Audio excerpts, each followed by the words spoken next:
미국에서요, 결혼 20년 차 이상 된 부부들에게, 특별히 아내들에게 당신은 다시 태어나게 되면 현재 남편을 다시 만나서 살기를 원합니까? 하고 질문을 했다고 합니다. 그랬더니 다시 만나기를 원합니다 라고 한 응답자가 고작 4%에 불과하답니다. 똑같은 질문을 한국 사람들에게 했더니 75%가 되는 사람들이 아니요, 나는 그러고 싶지 않습니다.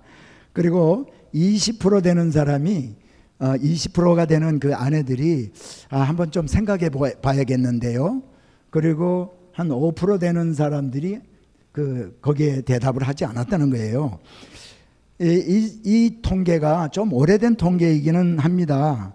그런데 많은 부부들이 현재 남편과 아내에게 만족하지 않고 있다라는 사실이 이 통계를 통해서 드러나는 것이에요.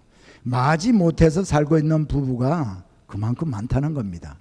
오늘 우리 성도님들 가운데는 마지못해서 살고 있는 부부가 없을 줄 압니다. 이렇게 마지못해서 부부가 살고 있다면 참 불행한 일이죠. 요즘 이렇게 조론하는 부부가 또 많이 있더라고요. 조론이라는 말이 또 한국에서 생겼어요. 이 조론 그래서 하는 거 아닌가 이렇게 생각을 해봅니다. 여러분은 어떻습니까? 조론을 한번 생각해 보지는 않았는지요? 지금의 아내와 지금의 남편과 다시 태어날 기회가 주어지고 또 그런 그 옵션이 생긴다면은 다시 만나서 내가 이 남편하고 이 아내와 살겠다 이렇게 원하는지요? 아니면 다시 만나? 말도 안 돼. 이런 생각을 하는지도 모르겠습니다. 자, 여러분, 가정은 하나님이 아담을 지으시고 또 하와를 지어서 돕는 배필이 되게 해서 같이 살도록 함으로 이 가정이 시작되었습니다. 하나님은 이 최초의 가정에 복을 주시면서 생육하고 번성하여 땅에 충만하고 땅을 정복하고 이 땅에 사는 모든 생물들을 다스리라고 하셨습니다. 이렇게 최초의 가정은 하나님의 축복을 받으면서 시작되었습니다. 그런데 오늘날 우리들의 현실은 하나님의 뜻과 달리 가정들이 파괴되어 가고 있습니다. 우리 가운데 불행한 가정을 원하는 사람이 누가 있겠습니까? 우리는 아무도 이 불행한 가정을 원하는 사람이 아무도 없습니다. 어떤 폭풍우가 몰아치더라도 우리 부부가 한 마음을 가지고 어려움을 견디는 그런 가정을 우리 모두는 원하고 있습니다. 그런데 그런 가정이 그렇게 많지 않다는 것입니다. 왜 그럴까요? 하나님의 말씀으로 가정이 세워지지 않았기 때문입니다. 그래서 남편은 남편으로서의 역할을 잘 하지 못하고 아내는 아내로서의 역할을 잘 하지 못하기 때문에 이런 일들이, 이런 가정, 파괴되는 가정들이 많이 생기는 것이죠. 오늘 본문에서 하나님은 아내들에게 아내로서 어떻게 해야 하는지를 가르쳐 주고 있습니다. 우리 또 여자 성도님들께서는 왜 아내에게만 이렇게 해야 된다 이런 표정을 이제 하시는 것 같은데 걱정하지 마시기 바랍니다. 남편들에게도 7절에서 알려주고 있어요. 이 말씀은 다음 주에 남편들에게만 말씀을 할 겁니다.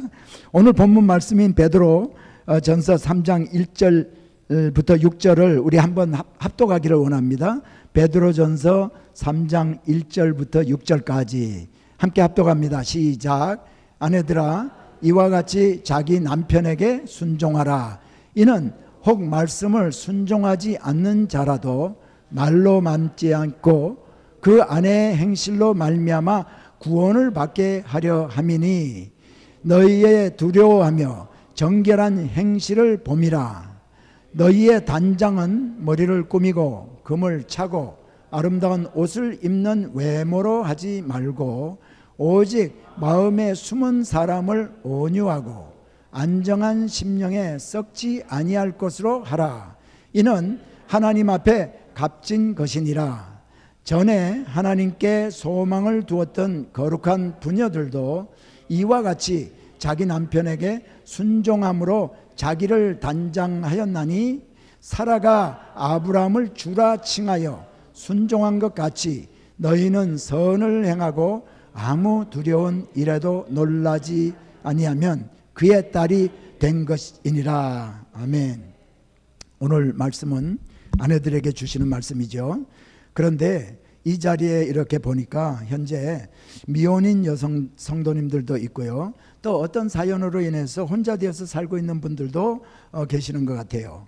그런데 말씀을 들을 때 비록 여러분이 미혼이라 하더라도, 그리고 어떤 사연으로 인해서 혼자 있다 할지라도 이 하나님의 말씀을 귀담아 들으시기 바랍니다. 가정은 하나님이 세우신 가장 기초가 되는 성도의 공동체이기 때문입니다. 그리고 언젠가 남성은 남편의 역할을 감당해야 되고 또 여성은 아내의 역할을 해야 될 것이기 때문입니다. 평생을 혼자 산다고 할지라도 우리들 주위에는 하나님의 말씀에 기초를 두지 못한 가정들이 너무나 많기 때문입니다. 그래서 도움이 필요한 가정들이 있기 때문에 우리 모두가 나하고 직접 관련이 없다 할지라도 귀담아 듣기를 부탁을 드립니다. 자, 그리고 이 자리에는 아내가 아닌 남편들도 많이 있습니다. 남편들은 어떤 자세로 이 아내에게 주는 말씀을 들어야 할까요? 역시 귀담아 들어야 합니다. 그래야 다투기라도 할 때 거봐, 하나님 말씀에 남편에게 이렇게 해야 된다고 하지 않았어 하고 말하기 때문에 그거는 아닌 것 같아요. 대부분의 우리는 그런데 말씀을 그렇게 적용을 합니다. 그러나 그것은 잘못된 것입니다. 잘 들어야 하는 이유는 당신의 아내가 하나님의 말씀대로 살 수 있도록 도와주어야 할 의무가 우리 남편들에게 있기 때문에 잘 들어두었다가 잘못하는 부분을 이해하고 도와주어야 하기 때문입니다. 아내들에게 주시는 말씀도 남편들이 잘 듣고 또 다음 주 남편에게 주시는 하나님의 말씀도 아내들이 잘 들으셨다가 서로를 도와줄 수 있기를 축복합니다. 제일 먼저 아내들에게 주시는 하나님의 말씀은 1절에 있는 남편에게 순종하라입니다. 본문 1절과 2절입니다. 한번 다시 한번 읽겠습니다. 시작. 아내들아, 이와 같이 자기 남편에게 순종하라. 이는 혹 말씀을 순종하지 않는 자라도 말로 말미암지 않고 그 아내의 행실로 말미암아 구원을 받게 하려 함이니 너희의 두려워하며 정결한 행실을 봄이라. 여기에서 아내들아, 이와 같이라고 시작을 합니다. 이와 같이, in the same way 또는 likewise.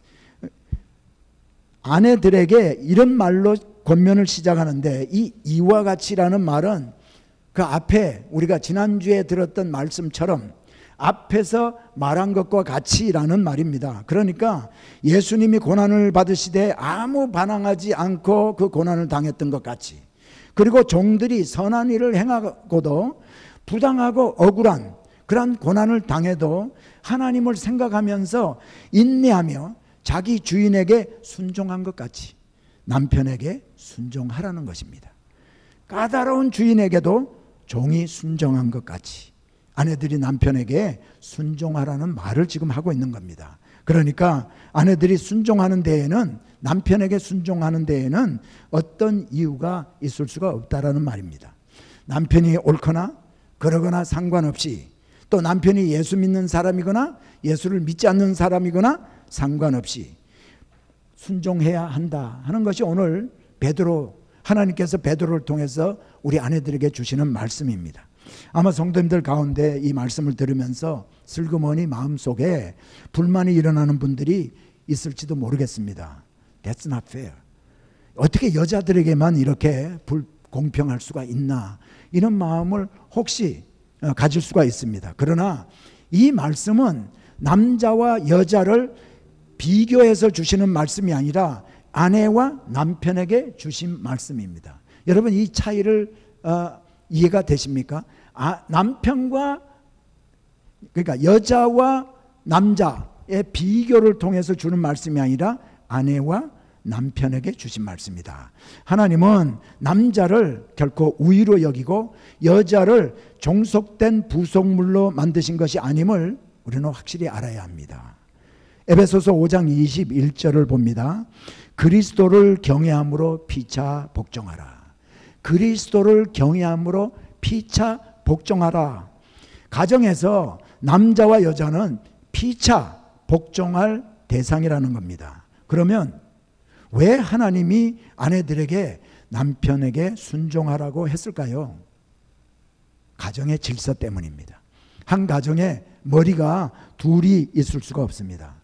하나님은 남편으로 하여금 가정을 관리하고 가정을 이끌어 나가시도록 가장의 권위를 이 남편들에게 준 겁니다. 그러나 남편들에게 권위만을 부여한 것이 아니고 가정을 잘 다스려야 할 책임을 주시고 또 의무를 주셨습니다. 이것은 하나님이 창조의 질서에 바탕을 둔 가정을 다스리는 원리입니다. 하나님이 가정을 다스리는 원리가 바로 이것입니다. 그래서 믿지 않는 남편이라 하더라도 자신에게 책임과 권위가 주어져 있음을 모르는 남편이 아무도 없어요. 그것이 남편 된 자들이 본능적으로 태생적으로 가지게 된 속성입니다. 그래서요, 여러분, 아무리 바보 같은 남편이라 하더라도 자기에게 주어진 그 권위가 도전받는 것을 결코 참지를 못하는 겁니다. 그러니까 아내들은 이 남편들이 가진 권위를 인정하고 남편의 뜻에 순종하라는 겁니다. 특별히 그 남편이 믿지 않는 남편이라면 더욱 남편에게 순종해야 한다는 것이 오늘 하나님의 말씀입니다. 왜냐하면 믿지 않는 그 남편을 얻기 위해서, 그 남편을 구원하기 위해서. 본문 1절에 보니까 혹 말씀을 순종하지 않는 자라도 말로 말미암지 않고 그 아내의 행실로 말미암아 구원을 받게 하려 함이니라고 했습니다. 말로서가 아니라 남편에게 순종하는 아내의 행위로 불신 남편이 구원을 받게 된다는 겁니다. 남편에게 여러분 혹시 우리 가운데 그런 분이 계시는지 내가 잘 모르겠지만은 그렇게 교회에 나가자고 또 그리고 하나님을 섬기자고 말해왔는데 아직 내 남편이 예수 믿기를 거부하고 교회에 나오기를 거부하고 있다면은 이번 기회에 과연 내가 남편에게 순종하고 있는가 한번 자신을 돌이켜 볼 수 있으면 좋겠습니다. 사랑하는 여러분, 우리 아내들에게 순종하라라는 말은 아내들이 노예와 같은 지위에서 남편들에게 맹종하라는 것이 아니라 자발적인 자세로 아내의 의견과 남편의 의견이 충돌할 때 아내 자신의 의견을 포기하고 남편의 최종 결정을 따르라는 겁니다. 이 순종은 말뿐만이 아니라 행실이 따라야 하고 또 그것은 정결한 행실이 뒷받침되어야 한다고 그것을 요구하고 있는 겁니다. 여러분, 부부는 육체적, 정신적 순결함을 유지해야 합니다. 아내가 자기 몸을 자기 것이라고 마음대로 주장하지 못하고 남편이 자기 몸을 자기 것이라고 마음대로 주장하지 못하는 것을 사도 바울이 고린도전서 7장 4절에서 이렇게 얘기를 하고 있습니다. 아내가 자기 몸을 주장하지 못하고 오직 그 남편이 하며 남편도 이와 같이 자기 몸을 주장하지 못하고 오직 그 아내가 하나니. 특별히 아내들에게 요구하는 하나님의 말씀은 아내들이 순결해야 한다는 겁니다. 여러분의 남편이 심지어 불륜을 했다 할지라도 순결해야 함을 하나님이 아내들에게 원하고 계세요. 너무나 일방적인 요구를 우리 아내들에게 하는 것 같습니다.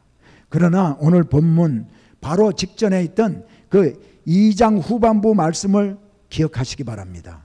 하나님은 선을 행함으로 고난을 받고 참으면 이는 하나님께 아름다우니라.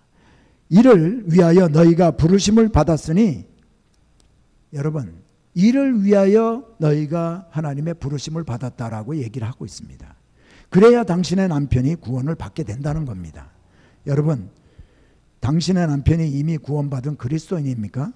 그렇다면 더더욱 순종하고 정결한 삶을 살아야 한다고 오늘 말씀은 우리에게 가르쳐주고 있습니다. 베드로는 말합니다. 두려워하며. 남편을 두려워하라 이것이 아니고 하나님을 인식하고 경외하며 사는 아내의 모습을 지금 얘기를 해주고 있는 겁니다. 하나님을 인식하며 사는 아내는 하나님이 가정에 세운 권위에 순종하게 되기 때문입니다. 그런데 우리 아내들에게 부족한 것이 무엇인 줄 아세요? 가정에 세운 권위를 조정하려고 드는 것입니다. 여러분, 아내들이 남편을 이렇게 조정하려고 들 때 남편이 알까요? 모를까요? 남편이 압니다.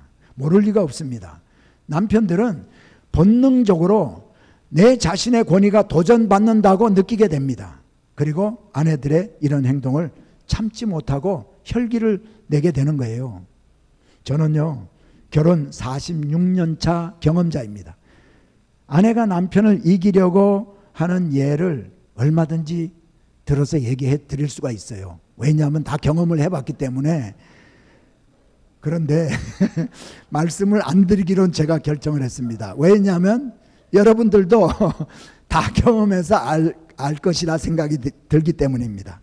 여러분, 하나님은 아내들이 남편에게 순종하여 남편을 구원의 길로 인도하고 그 남편이 불완전하다 할지라도 불완전한 남편의 돕는 배필이 되어주기를 원하십니다.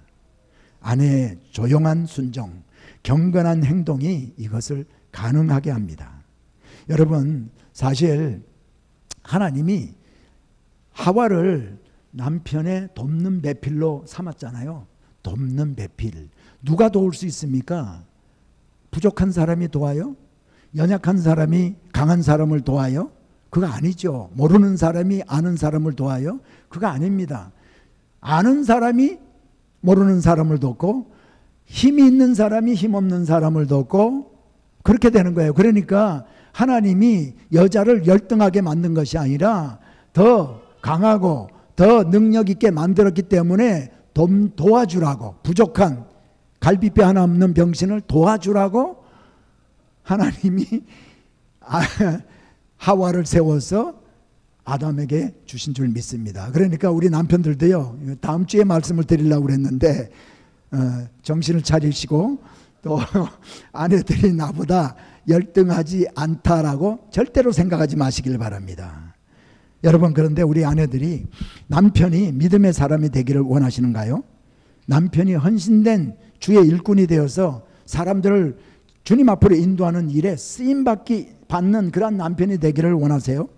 그걸 원하신다면 우리 아내들이 진정으로 하나님을 경외하고 두려워하는 것을 실제 삶에서 보여드리면 됩니다.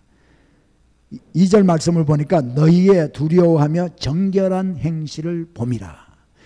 예수 믿지 않는 남편이라 할지라도 여러분들이 하나님을 경외하고 하나님을 인식하며 사는 모습, 그리고 정결하게 하는 행실, 그것을 불신자 남편이라 할지라도 그것을 보게 된다는 거예요. 그래서 그 남편이 주님 앞에 돌아올 수 있다는 겁니다.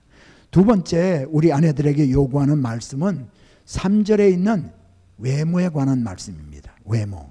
3절 본문 말씀을 제가 읽어드립니다. 너희 단장은 머리를 꾸미고 금을 차고 아름다운 옷을 입는 외모로 하지 말고. 이 성경 말씀을요, 우리가 문자 그대로 해석하면 외모를 치장하지 말라 이렇게 이해하게 됩니다. 그러나 이것을 하지 말라로 이해하면 조금 잘못된 해석입니다. 이 말을 이해하기 위해서는요, 히브리 말의 어법을 이용해야 돼요. 히브리 말의 어법에는요, not 뭐뭐뭐, but 뭐뭐뭐 있죠. not 아니다 하는 때 not, 그 다음에 but 그러나 점점점. 이 어법을 우리가 이해를 해야 됩니다. 좋은 예로 요한복음 6장 27절을 들 수가 있어요. 썩은 양식을 위하여 일하지 말고 영생하도록 있는 양식을 위하여 일하라. 위하여 하라. 여러분, 썩어질 양식을 위해서 일하는 것도 사람이 육의 양식을 먹기 위해서 필요한 거 아니겠습니까? 그러나 히브리 사람들이 뒤에 나오는 말인 영생하도록 있는 양식을 위하여 일하는 것, 이것을 강조하기 위해서 이런 어법을 사용하고 있는 것을 우리가 알 때에 오늘 말씀을 우리는 바로 이해할 수가 있습니다. 그래서 이 요한복음 6장 27절의 말씀도 썩은 양식을 위해서만 일하지 말고 영생하도록 있는 양식을 위하여 일하라. 이렇게 해석을 하고 이해를 해야 바른 해석을 하는 겁니다. 그러니까 오늘 본문 이 3절도 같은 맥락에서 볼 때에 외모 꾸미는 것을 하지 말라, 여인들에게 하지 말라 이렇게 얘기하는 것이 아니라 외모로만 치장하지 말라. 여러분, 우리 여인들이 외모 이렇게 꾸미는 거, 수수하게 아름답게 꾸미는 거 너무나 필요하지 않습니까? 본문에서 베드로는 당시 여인들이 치장하는 한 예를 들어서 설명하고 있습니다. 머리를 꾸미고 금을 차고 아름다운 옷을 입는 외모로 하지 말고, 머리를 복잡한 모양으로 만드는 것, 이것은 당시 상류사회의 부유한 사람들이 하고 다니던 특징입니다. 역시 화려한 금팔찌, 금반지, 금발찌 같은 장식과 화려한 의상, 이런 것은 헬라와 로마 세계에서 부유한 여인들이 자신을 과시하는 수단이었습니다. 정도가 벗어난 지나친 사치나 지나친 치장은 그리스도인의 정숙함과 소박함의 원칙에 동떨어진 모습입니다. 그러므로 우리 성도님들은 본받지 말아야 될 모습이죠. 특별히 우리나라 사람들은 타인의 시선 그리고 타인의 평가에 민감한 체면 문화를 가지고 있습니다. 그래서 우리가 이 외모를 꾸미는 일에 얼마나 많은 시간과 돈을 낭비하는지 모릅니다. 아무리 재물이 많아도 지나친 사치는 낭비입니다. 무엇이든지 지나친 것은 유익하지 못할 뿐더러 하나님께 죄가 되고 세상 사람들을 실종시키는 그러한 계기가 됨을 우리는 꼭 기억하시기 바랍니다. 그러나 아내들이 자신의 몸을 아름답게 가꾸어야 하는 것은 남편에 대한 의무이고 모든 사람들에게 대한 예의가 되는 것입니다. 보통 우리가 보면은, 아내들이 보면 결혼하기 전에는 아름답게 꾸미고 외모에 신경을 쓰게 됩니다. 그러던 아내가 결혼을 하고 나서는 외모에 신경 쓰지 않는 이유가 어디에 있을까요? 물론 모든 사람이 다 그런 것은 아니지만은, 이제 나는 한 남자에게 결정났다, 더 이상 내가 노력할 필요가 없어, 꾸밀 필요가 없다 라고 생각해서 혹시 아닐까요? 여러분, 밖에 나갈 때, 외출할 때만 아름답게 꾸밀 것이 아니라 우리 아내들은 집에서도 아름다움을 유지하고 옷을 하나 입더라도 신경을 써서 입을 필요가 있습니다. 물론 화장품을 사고 장신구를 살 여유가 없고 새 옷을 살 여유가 없어서 하지 못할 수도 있어요. 그러나 우리 외모를 아름답게 꾸미고 매력 있게 하기 위해서 꼭 많은 돈을 써야 되는 것은 아닐 것입니다. 매일 늦잠을 자기 때문에 머리가 흐트러지고 눈에 눈곱이 끼어서 있는 모습을 하품을 하면서 일어나는 내 모습을 내 남편이 매일 본다는 것을 한번 상상해 보시기 바랍니다. 물론 아내를 사랑하는 남편은 이 피곤해하는 아내를 이해를 할 것입니다. 그러나 이런 모습이 매일매일 반복된다면, 이런 모습의 아내를 매일 보는 남편은 아내의 아름다운 모습을 잃어버리고 그 아내에게 얼마나 실망하겠습니까? 이 말씀을 듣는 남편은 아내들이 자신의 외모를 가꿀 수 있도록 도와주어야 합니다. 대체로 미국에 사는 한인 가정은 남편들이요, 경제권을 다 가지고 있기 때문에 이 말씀을 제가 드리는 거예요.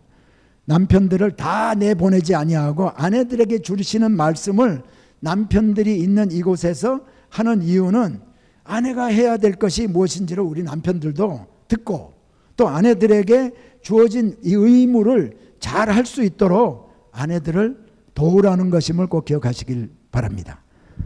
그러나 오늘 하나님의 말씀은 우리 아내들이 외모에 드리는 관심만큼 인격에도 같은 관심을 기울여야 한다는 것입니다. 이것이 세 번째 하나님이 오늘 우리 아내들에게 요구하는 속 사람을 단정하는 것입니다. 이것을 본문 4절에서 오직 마음에 숨은 사람을 온유하고 안정한 심령에 썩지 아니할 것으로 하라라고 말하고 있습니다. 우리에게는 겉으로 보이는 사람이 있고 보이지 아니하는 속 사람이 있습니다. 그래서 사도 바울은 고린도서 4장 16절에서 그러므로 우리가 낙심하지 아니하노니 우리의 겉사람은 낡아지나 우리의 속사람은 날로 새로워지도다. 여러분, 겉사람과 속사람이 있음을 분명히 바울은 얘기해 주고 있습니다. 우리가 보는 겉사람은요, 아무리 예쁘게 꾸미고 단장하더라도 날로 낡아지는 것을 막을 수가 없어요. 이 겉사람은 결코 우리 자신이 아닙니다. 이 겉사람은 우리가 이 장막을 벗고 나면은 썩어 없어져 버릴 것입니다. 그런데 우리는 마치 이 겉사람이 나 자신인 양 겉사람의 치장을 위해서 얼마나 많은 돈을 허비하고 또 시간을 이렇게 들이는지 모릅니다. 그러나 진정한 우리 자신은 우리 속사람입니다. 그런데 이 속사람, 즉 마음에 숨은 사람, 이것이 온유해야 한다는 것입니다. 온유란 연약한 모습을 얘기하는 게 아니에요. 강한 의지가 있고 강한 힘이 있지만 잘 길들여진 말이 주인의 그 명령에 순종하는 것이 온유입니다. 우리가 여러분 서부 영화를 보게 되면요, 야생말을 길들이는 모습들을 많이 보셨죠. 야생말 위에 처음에 올라타면은 말이 그냥 벌쩍벌쩍 뛰고 사람을 등에 올라 있는 것을 참지를 못하고 막 떨어뜨리고 밟고 그러지 않습니까? 그런데 그 힘이 강하고 그런 야생말이요, 나중에 길이 들여지게 되면은요, 이렇게 왼쪽으로 끌면 왼쪽으로 가고 오른쪽으로 끌면 오른쪽으로 가는, 이것이 온유입니다. 그러니까 우리가 몰라서, 능력이 없어서, 약해서 온유한 것이 아니라 우리가 모든 것들을 얼마든지 할 수 있는 능력이 있지만 그 능력을 내가 자제를 하면서 남편에게 순종하는, 이런 것이 바로 온유입니다. 그리고 아내들의 속사람이 채워져야 할 것이 무엇이냐? 안정한 심령이라고 했습니다. 안정한 심령. 여러분, 안정한이라는 단어는 자기 자리를 유지하는, 내가 맡은 위치를 지키는, 방해받지 아니하는 이라는 그 원어의 의미가 내포되어 있는 단어입니다. 그러니까 우리 아내들은 어떤 일이 일어나더라도 요동치 아니하고 아내라는 자신의 자리를 지키는 그런 차분한 그런 마음이 있어야 한다는 것을 지금 하나님이 우리에게 말씀해 주고 있어요. 외적인 환경에 방해받지 아니하고 요동치 않는 심령이 우리 아내에게 있어야 한다는 말입니다. 하나님은 남편의 어떤 태도 또 어떤 요구도 부드럽게 받아들이며 어떤 환경에도 동요치 않으며 남편을 보필하는 그러한 아내를 우리 하나님께서 기뻐하시는 겁니다. 여러분, 이런 아내는 남편을 살리고 남편을 세우기도 합니다. 사랑하는 여러분, 남편이 사업에 실패해서 좌절하고 있을 때 아내의 요동하지 아니하고 하는 격려의 한마디가 남편에게 얼마나 큰 힘을 주는지 모릅니다. 남편이 용기를 얻고 다시 일어설 수 있게도 되고요, 좌절하도록 하여 절망 가운데 빠뜨리게 할 수도 있음을 여러분, 우리 아내들이 꼭 기억할 수 있기를 바랍니다. 참된 능력은 속사람의 온유하고 안정한 심령에서 나옵니다.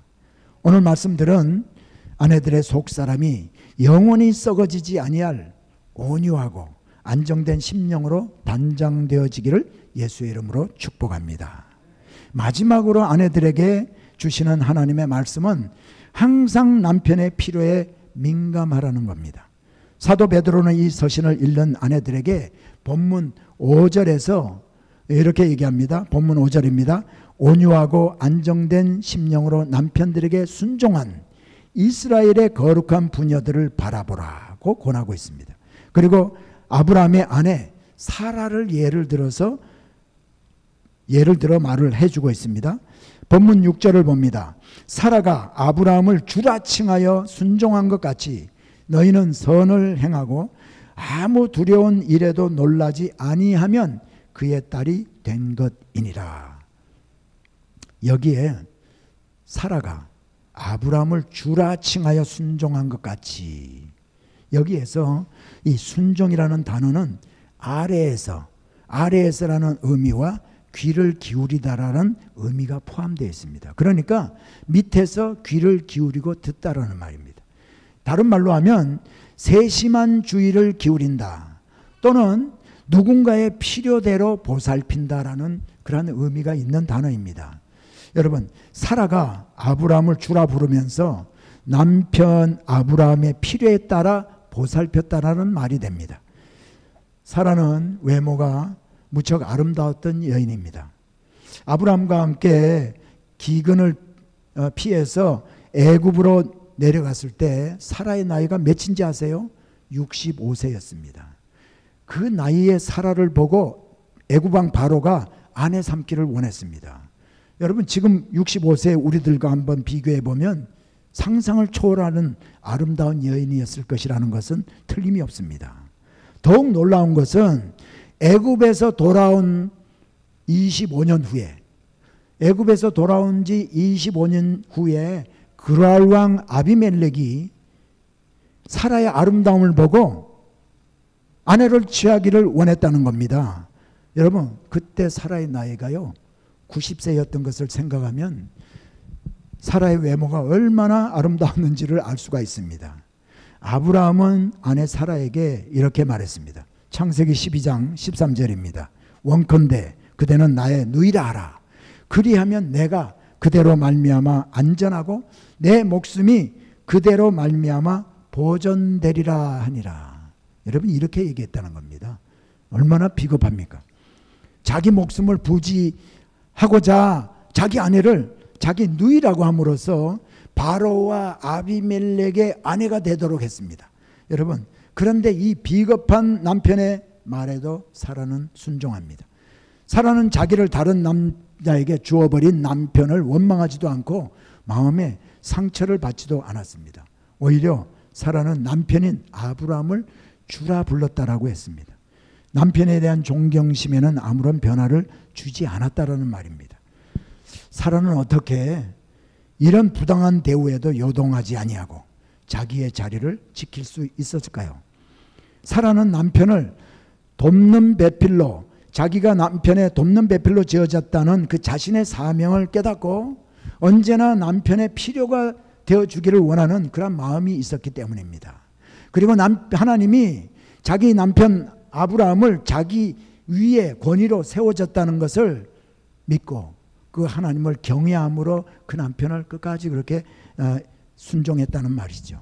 놀랍게도요, 그 아브라함 이후에 1500년 후에 아내들에게 베드로가 사라와 같이 항상 남편의 필요에 응답하는 아내들이 되라고 말하고 있습니다. 아니, 오늘 3500년이 지난 우리들에게 이와 같이 사라를 본받아 선을 행함으로 아무 일에도 놀라지 아니함으로 사라의 딸들이 되라고 말을 하고 있습니다. 사랑하는 우리 아내 여러분, 우리 자신이 남편에 대한 필요가 되어주겠다는 마음을 우리 아내들이 가지고 있다면 남편이 뭐 좀 잘못된 것을 요구하고 또 잘못 우리를 대한다 할지라도 우리 아내들은 상처를 받지 않고 남편을 존경하고 사랑하는 관계를 끝까지 유지할 수 있으리라 믿습니다. 남편의 필요가 되어주겠다는 사라가 가진 마음을 우리도 가지고 산다면 남편의 눈빛만 보아도 무엇을 원하는지를 알 수 있을 겁니다. 당신은 남편이 그토록 원하는 것이 무엇인지 잘 알고 계시는지요? 그 필요를 알고 채워주기 위해서 어떤 노력을 여러분은 하고 있는가요? 혹시 남편이 그렇게 고치기를 원하고 바뀌기를 원하는 것이 있음을 알면서도 나는 태어날 때부터 그렇게 생겨먹은 사람이야, 당신은 그런 사람과 결혼했어, 그러니까 이제 포기하고 있는 그대로 만족해 하는 자세를 가지고 있지는 않은지요? 여러분, 오늘 하나님의 말씀은 남편의 필요에 민감하고 순종하는 아내가 되라는 겁니다.